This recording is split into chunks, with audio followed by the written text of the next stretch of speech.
السلام عليكم ورحمة الله وبركاته.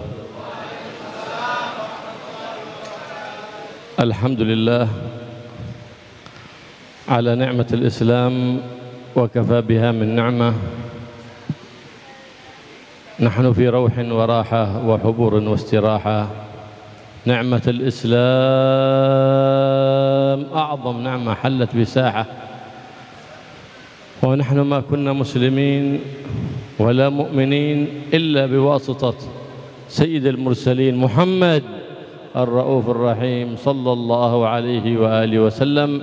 فالحمد لله الذي جعلنا وإياكم من أمته مؤمنين ومصدقين به. الله يوفقنا وإياكم لإحياء شريعته وسنته. Alhamdulillah, beliau tamu kita Al-Habib Abdullah bin Abdurrahman Al-Muhdar memulai tausiahnya dengan bersyukur kepada Allah Subhanahu wa taala yang telah menjadikan kita semua sebagai umat Islam. Nikmat yang terbesar yang dikaruniakan oleh Allah Subhanahu wa taala yang telah kita miliki semuanya, dan kita tidak menjadi Islam kecuali perantara berkatnya Nabi besar Muhammad sallallahu alaihi wasallam. Semoga Allah sempurnakan nikmat ini dengan kita bisa mengikuti dan meneladani junjungan kita Nabi besar Muhammad sallallahu alaihi wasallam. Amin ya rabbal alamin. ومجلس الصلاة على النبي محمد صلى الله عليه وآله وسلم مجالس الأمان التي أكرم الله بها سبحانه وتعالى هذه البلاد إندونيسيا، فمكثرها في هذه البلاد إنما ينزل أمان من الفتن، أمان من الفيروسات، أمان من كل البلايا. Majlis-majlis yang di dalamnya dibacakan salawat kepada junjungan Nabi besar Muhammad sallallahu alaihi wasallam seperti majlis ini, dan banyak majlis-majlis yang seperti ini di negeri kalian Indonesia. Ini sebenarnya adalah benteng yang paling kokoh dari bermacam-macam musibah, dari bermacam-macam malapetaka, virus, penyakit. Alhamdulillah di negeri kalian ini, di negeri tercinta kita Indonesia ini, majlis-majlis yang semacam ini tersebar dan banyak di mana-mana. Semoga terus dilanggengkan oleh Allah Subhanahu wa taala. مجالس الصلوات هي مجالس يتراحم فيها العباد، لأن بذكر سيد العباد محمد صلى الله عليه وسلم تنزل الرحمة، فجعلت هذه المجالس للتراحم، ليرحم الكبير الصغير ويرحم الغني الفقير، فتنزل الرحمة من أرحم الراحمين، كما قال سيد المرسلين ارحموا من في الأرض يرحمكم من في السماء. Majlis salawat ini sebenarnya majlis yang menyebabkan turunnya rahmat daripada Allah Subhanahu wa taala. Karena di dalam majlis seperti ini kita diajari untuk saling mengasihi, saling menyayangi antara sesama. Yang tua diajari untuk menyayangi yang muda, diajari untuk saling mencintai antara sesama, sehingga turun rahmat daripada Allah Subhanahu wa taala sebagaimana disabdakan oleh Nabi Muhammad sallallahu alaihi wasallam, sayangilah orang-orang yang ada di sekitarmu, di lingkunganmu di dunia, maka yang ada di langit Allah Subhanahu wa taala akan merahmati dan menyayangimu. والرحمة لا تكون إلا في قلب عبد مؤمن، لأنه أرحم الراحمين بعد الله سبحانه وتعالى هو حبيبنا محمد. وعلى قدر هذه الرحمة في قلب العبد لإخوانه المسلمين يكون قربه من النبي محمد سيد الأنبياء والمرسلين. Rahmat itu datangnya daripada Allah. Kasih sayang antara sesama itu adalah dari Allah, dan Allah yang maha paling pengasih dan penyayang. Lalu setelah Allah, nabinya Nabi besar Muhammad sallallahu alaihi wasallam yang paling pengasih dan paling penyayang. Kita, bagian kita jamaah, seberapa besar kasih sayang rahmat yang ada di hati kita sesuai dengan kedudukan dan kedekatan kita kepada baginda Nabi besar Muhammad sallallahu alaihi wasallam, seperti itu juga bagian kasih sayang yang ada pada diri kita. ومن هذا الإيمان يستمد العبد نور الإيمان من حسن ظنه بالله وحسن ظنه بحبيب الله محمد صلى الله عليه وسلم وحسن ظنه بإخوانه المسلمين. Dan apabila kalau sudah meyakini keimanan seperti ini dan memiliki kasih sayang seperti ini, maka dia akan selalu berprasangka baik kepada Allah, prasangka baik kepada Rasulullah, dan prasangka baik kepada sesama hamba-hamba sesama kaum muslimin. فتحسين الظن عبادة عظيمة يتعبد الإنسان ربه سبحانه وتعالى بتلك العبادة التي لا يعلمها إلا الله سبحانه وتعالى. Berprasangka baik, husnudzon, ini adalah ibadah yang sangat mulia dan agung, yang paling besar pahalanya. Kalau kita ingin ibadah kepada Allah, maka lakukan ibadah ini berprasangka baik antara sesama. فحسن الظن بالله سبحانه وتعالى أن تظن بالله سبحانه وتعالى أنه لا يريك في هذه الحياة الدنيا ولا في البرزخ بل ولا في الآخرة إلا كل خير فلا ترى في حياتك إلا كل خير. Prasangka baik kepada Allah, kita meyakini semua yang ditentukan Allah untuk kita di dunia ini, di alam barzakh nanti, dan semua apa yang telah Allah takdirkan, semuanya itu yang terbaik untuk kita. Itu prasangka baik kita kepada Allah. حسن الظن بالله سبحانه وتعالى أن تعتقد أن الله يكفيك هذه البليات وهذه الفيروسات ويكفيك كل أذية وبلية خارجة من الأرض أو نازلة من السماء. Berprasangka baik kepada Allah, yakinlah Allah akan lindungi kita dari penyakit, Allah akan lindungi kita dari virus dan bermacam-macam musibah yang turun dari langit atau muncul dari bumi. وترقب المصائب وترقب الأمراض ونزول البلايا وتوقع الفقر، ذاك من سوء الظن بالله سبحانه وتعالى، وذاك من أعظم معاصي القلوب المبعدة عن الله سبحانه وتعالى. Berprasangka jelek kepada Allah, menyangka Allah akan menjadikan kita sakit, menjadikan kita terserang virus, atau difakirkan kita, atau bermacam-macam, kita berprasangka buruk kepada Allah, itu adalah termasuk perbuatan dosa besar. Kita berprasangka buruk kepada Allah Subhanahu wa taala. سمعنا من الأخ علوي الذكر الذي يروى عن الأولياء التسعة وبالخصوص عن سيدنا شريف هداية الله صاحب شربون، وهو الله الكافي ربنا الكافي كفانا الكافي، فذاك ورد من أورادهم من واظب عليه خصوصا في هذه الأيام، أيام الفتن وأيام الفيروسات، حفظه الله فاجعل لك وردا في صباحك ومساك، من ذاك تكفى بإذن الله، فإن من أسماء الله الحسنى الكافي، فمن واظب عليه كفاه الله كل بلية وأذية. Tadi kita mendengarkan di antara tausiah yang disampaikan oleh Habib Alwi tentang bacaan, yaitu wirid doa Allahul Kafi Rabbunal Kafi, yang mana datangnya dari para ulama, para aulia, khususnya yang disebutkan ini juga datangnya daripada Syarif Hidayatullah di Cirebon. Siapa yang istiqamah membaca wirid ini setiap pagi dan setiap sore, maka Allah akan lindungi orang tersebut daripada bermacam-macam penyakit, bermacam-macam virus, yang istiqamah mengamalkan. Karena itu baca bacaan yang mulia ini, baca wirid ini hendaklah kita lazimi setiap hari. وقد ورد عنه صلى الله عليه وآله وسلم من وقع في هم أو بلية فاستكفى الله فإن الله كافيه. Dalam riwayat dikatakan, siapa orang terjerumus ke dalam suatu musibah atau suatu penyakit, lalu dia membaca wirid ini Allahul Kafi, maka Allah akan menjaga dan melindungi orang tersebut. ومن قال اللهم إني أسألك باسمك الكافي أن ترفع وأن تحفظني من هذا الفيروس أو هذا الظالم كفاه الله بإذن الله.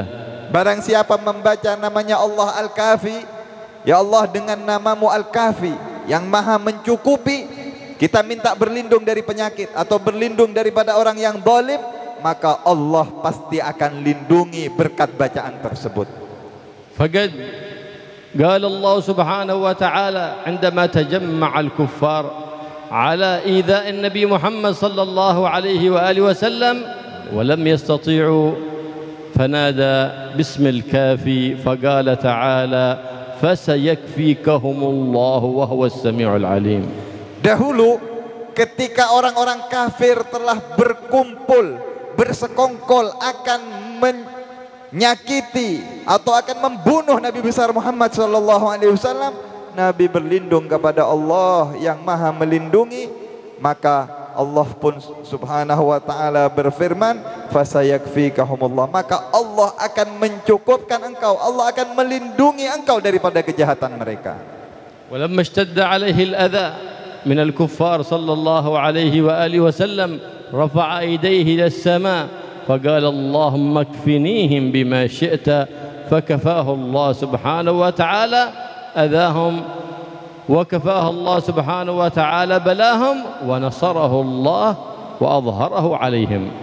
Bahkan ketika gangguan tersebut semakin menjadi-jadi, semakin parah kepada Nabi Muhammad SAW, maka beliau pun berdoa dengan namanya Allah Al-Kafi, ya Allah lindungi aku, jaga aku daripada kejahatan mereka, maka Allah pun jaga Rasul dan Allah pun berikan kemenangan kepada baginda Rasulullah SAW. عندما ذهب إلى الطائف صلى الله عليه وآله وسلم ليدعوهم ويخرجهم من الظلمات إلى النور ردوا دعوته ولم يكتفوا بذلك بل أغروا عليه سفهاءهم وجهالهم وعبيدهم فاصطفوا عن يمينه وشماله وهم يرمونه بالحجارة حتى أدموا قدمه الشريفة صلى الله عليه وآله وسلم وهو الرحيم الرؤوف يقول اللهم اهدي قومي فإنهم لا يعلمون. فلما دخل البستان رفع يديه إلى السماء فقال اللهم اكفنيهم بما شئت فكفاه الله وأرسل الله له نفرا من الجن فآمنوا به فأدخل الله السرور على قلبي بإيمان الجن فآمن والإنس ردوا دعوته واستجابت لها الجن. Bahkan ketika Nabi besar Muhammad SAW berdakwah ke Taif, ingin mengajak mereka, menyelamatkan mereka, apa yang terjadi? Nabi bukan disambut, Nabi bukan diterima, tetapi diusir. Anak-anak kecil dikumpulkan oleh orang Taif, berbaris-baris, mereka melempari Nabi Muhammad SAW sampai kakinya Nabi berlumuran darah. Dari begitu banyaknya darah yang mengucur dari Rasulullah SAW, ditolak, diusir. Apa yang diucapkan Rasulullah dalam keadaan seperti ini? Beliau hanya mengatakan, ya Allah ampunilah umatku karena mereka tidak mengetahui. Didoakan, ya Allah berikan hidayah kepada mereka. Bahkan ketika Nabi di tengah perjalanan sampai di kebun beristirahat, Rasulullah berdoa, ya Allah lindungi aku sesuai dengan apa yang Engkau akan kehendaki. Apa yang terjadi? Allah mengirim beberapa orang jin datang kepada Nabi Muhammad dan mengikuti, beriman kepada Nabi Muhammad SAW, menjawab panggilannya Nabi Muhammad SAW, maka bergembiralah Rasulullah SAW. Dakwahnya ditolak oleh manusia, Allah kirim jin untuk mendukung dan mengikuti Nabi besar Muhammad SAW. وقال صلى الله عليه وآله وسلم من خاف من شيء من خاف من ظالم أو أي شيء تخاف منه فقال اللهم إني أجعلك في نحورهم وأعوذ بك من شرورهم إلا كفاه الله شر ما يخاف. Barang siapa takut dari seseorang atau takut dari sesuatu, lalu dia membaca doa Allahumma inni a'udzubika min syururihim wa astaghfika iyyahum. Allahumma inni aj'aluka fi nuhurihim wa a'udzubika min syururihim. Kalau kita takut kepada sesuatu atau seseorang, kita baca doa ini, maka pasti Allah akan lindungi kita daripada yang kita takuti itu. Wa qala sayyidina Ali karramallahu wajhahu عندما جاءه رجل قد ارتكبته الديون يا أمير المؤمنين إنه قد ارتكبني دين ولا أستطيع وفاءه فقال له سيدنا علي كرم الله وجهه ألا أعلمك كلمات إذا قلتهن لو كان عليك مثل جبل صبر جبل في اليمن دين قضاه الله عنك فقال علمني يا أمير المؤمنين فقال قل اللهم اكفني بحلالك عن حرامك واغنني بفضلك عمن سواك. Masya Allah, ini penting ini. Ketika datang seseorang kepada Sayyidina Ali bin Abi Thalib, orang ini mengatakan, ya Amirul Mukminin, wahai Sayyidina Ali, aku punya utang sangat banyak, aku nggak sanggup untuk bayar. Nah ini kayaknya banyak ini yang seperti ini. Banyak tidak ini yang punya utang ini? Nah, dengarkan ini. Apa kata Sayyidina Ali bin Abi Thalib? Maukah aku akan ajarkan kepadamu suatu doa? Seandainya kau punya hutang seperti gunung Sobir, katanya. Ada gunung sangat besar di Yaman. Gunung Sobir, Jabal Sobir. Ya. Kau punya hutang emas seperti gunung Sobir besarnya, pasti kau bisa melunasi kalau engkau membaca doa ini. Mau tahu doanya? Mau tahu? Bayar dulu. Saya juga belum hafal. Apa doa Habib? Allahumma kfini bihalalika an haramik wa ghanini amman siwak. Catat. Allahumma kfini bihalalika an haramik wa ghanini amman siwak. Wa ghanini bifadlika amman siwak. Ya, hafalkan ini yang punya utang ini. فمن اكتفى بالله كفاه الله لأن العلماء قالوا الجزاء من جنس العمل فأنت استكفيت باسم الله الكافي يكفيك الله. خفت ماذا؟ خفت إنسان؟ خفت جن؟ خفت فيروس؟ استكفي بالله فالله يكفيك جميع البليات. Kalau kalian meminta perlindungan sungguh-sungguh kepada Allah dari sesuatu, maka pasti Allah akan lindungi kalian. Kalian takut kepada orang yang jahat, atau takut kepada penyakit, takut kepada virus, minta perlindungan kepada Allah kepada hal-hal yang kalian takutkan, pasti kalian akan dilindungi oleh Allah Subhanahu wa taala. Kana hunaka ghulamun nasha'a 'ala al-kufr wa kana dhakiyan وقد تعلم فكان هناك في بلاده ساحر وذاك الساحر كبر في السن فخاف أن يموت سحره دون أن يأخذ أحد عنه فنادى لملكه وقال اختر لي غلاما ذكيا لأعلمه السحر ليكون نائبا عني في هذا العلم بعد مماتي.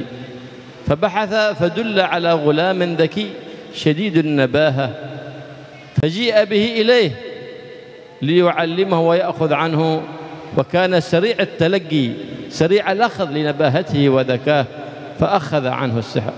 فكان بين بيته وبين بيت الساحر هناك مكان يعبدون الله سبحانه وتعالى لأن هذه القصة قد وقعت في الأمم السابقة من بني إسرائيل يعبدون الله سبحانه وتعالى فكان عندما يمر ينظر إليهم فيراهم في عبادتهم لله فيقول في خاطره أي دين أفضل دين الساحر أو دين هؤلاء الذين يعبدون الله فكان يتردد عليهم حتى جاء إليهم وتعلم هذا الدين فصار مضطربا في حاله عنده اضطراب أي دين هذا أفضل أو هذا أفضل فأراد أن يعرف ذات مرة وهو يمشي وجد الناس واقفون.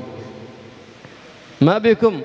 قالوا هناك ثعبان كبير معترض على الطريق لا يستطيع أحد المرور. فقال الآن أعرف أي الدينين حقيقة وأفضل. فقام وحمل عصاته وأراد، فاستكفى بدين الساحر لم يبتعد الثعبان، ثم استكفى الله بدين الذين يعبدونه فانخنس الثعبان ومال عن الطريق ومر الناس، فعلم الحقيقة فتوطن الإيمان في قلبه. Paham? Dengarkan. Dahulu ada seorang anak kecil, cerdas, pinter, tapi ini anak kafir. Lalu ini kisah zaman dahulu, zaman Bani Israel. Saat itu ada ratunya tukang sihir, ya. Kepalanya tukang sihir sudah tua umurnya. Ini sesepuhnya tukang sihir. Dia sudah tua, dia ingin mencari orang sebagai penggantinya. Lalu dia minta tolong dicarikan anak muda, anak kecil yang pandai untuk diturunkan ilmunya ini. Maka setelah dicari dipilih, orang-orang nunjukkan anak kecil ini yang kafir ini untuk belajar sihir kepada si tukang sihir ini. Diajarilah ilmu-ilmu sihir, bermacam-macam ilmu sihir kepada anak kecil ini. Setiap hari anak kecil ini berangkat dari rumahnya menuju ke rumahnya tukang sihir untuk belajar sihir. Di antara jarak atau perjalanan dari rumahnya anak kecil ini ke rumahnya tukang sihir, di tengah jalan di situ ada sebuah tempat ibadah. Ada di situ orang ahli ibadah, seorang soleh yang beribadah kepada Allah Subhanahu wa taala. Maka si anak ini setiap hari singgah juga di tempatnya orang yang ahli ibadah tersebut, sehingga dia setiap hari tumbuh sambil belajar sihir, tetapi juga belajar ilmu agama yang benar kepada si orang soleh yang berada di tempat ibadahnya tersebut.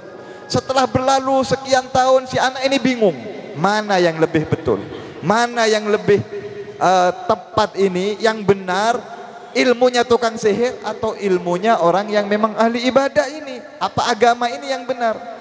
Sehingga setelah dia anak ini dewasa, suatu hari ketika anak ini sedang lewat di sebuah jalan, ada orang-orang berkerumpul, orang-orang kumpul banyak. Ditanya, ada apa kalian ini? Kami sedang ketakutan, ada sebuah naga, ular besar yang ada di tengah jalan sana, kami takut untuk melewati jalan tersebut. Maka si anak ini yang sudah belajar ilmu sihir dan sudah belajar ilmu agama, belajar dua-duanya, dia akan mengatakan, sekarang saya akan menguji dan sekarang saya akan tahu mana yang lebih benar, ilmu sihir atau ilmu agama yang lebih kuat, yang lebih hebat, yang lebih tepat dan benar. Anak ini datang, dia mengeluarkan ilmu sihirnya. Dia sudah belajar sihir banyak, dikeluarkan ilmu sihirnya untuk mengusir naga tersebut. Naga tersebut tidak pergi, naga tersebut tidak bergerak dari tempatnya. Dilempari dengan batu, tidak bergerak naga tersebut, padahal sudah pakai ilmu sihirnya. Dia keluarkan ilmu sihirnya. Lalu dia sekarang memakai ilmu agamanya. Dia pakai bacaan-bacaan yang dia pelajari dari orang soleh tersebut.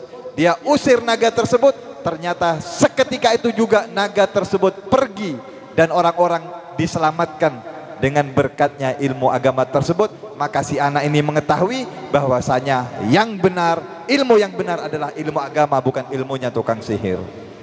فلما سمعه الناس يستكفي من ذلك العدو بسم الله قالوا من تعبد أنت؟ قال أعبد الله الذي في السماء عرشه وفي الأرض سلطانه. قال من الله؟ فعلمهم الدخول في دين الإسلام، فهدى الناس كثير دخلوا في دين الإسلام على يديه، حتى صار تخرج الأمور العادية على يديه، فيأتيه الأعمى فيبصق عليه فيشفيه الله سبحانه وتعالى، ويبرئ الأبرص ويبرئ الأكمة بإذن الله سبحانه وتعالى. فازداد الناس حتى أصيب وزير الملك بالعمى، وكان يجلس عند الملك أعمى، فدل على ذلك الشاب فجاء إليه فقال له إن فلان الوزير رضى أن يتداوى عندك. فقال له هو بيداوي نفسه. قال كيف؟ قال يدخل في هذا الدين فيبرئه الله بإذن الله. فقال كيف؟ أن تؤمن بالله، الله الذي خلقك، الله الذي بيرد بصرك. فقال قل بسم الله ومسح على عينيك. فقال بسم الله ومسح على عينيه واستكفى بالله من هذا العمى فشفاه الله ورد الله بصره. فجاء في اليوم الثاني إلى الملك وقد رد الله بصره. وقال ماذا أي دواء عملته؟ فقال الله رد إلي بصري. قال أولك إله غيري؟ قال نعم الله. فقام بحبسه وتعذيبه وقال من أعلمك بهذا؟ قال ذلك الشاب. فقال ذلك الشاب فجيء بالشاب ومقام بين يدي ذلك الملك الظالم. Lalu setelah kejadian tadi, ya nyambung ceritanya ini, anak ini terkenal, jadi viral, ya sudah berhasil membuktikan ilmunya, ilmu agamanya dengan doa-doanya. Dia meminta perlindungan kepada Allah si anak ini. Akhirnya setiap orang yang punya masalah datang kepada orang ini.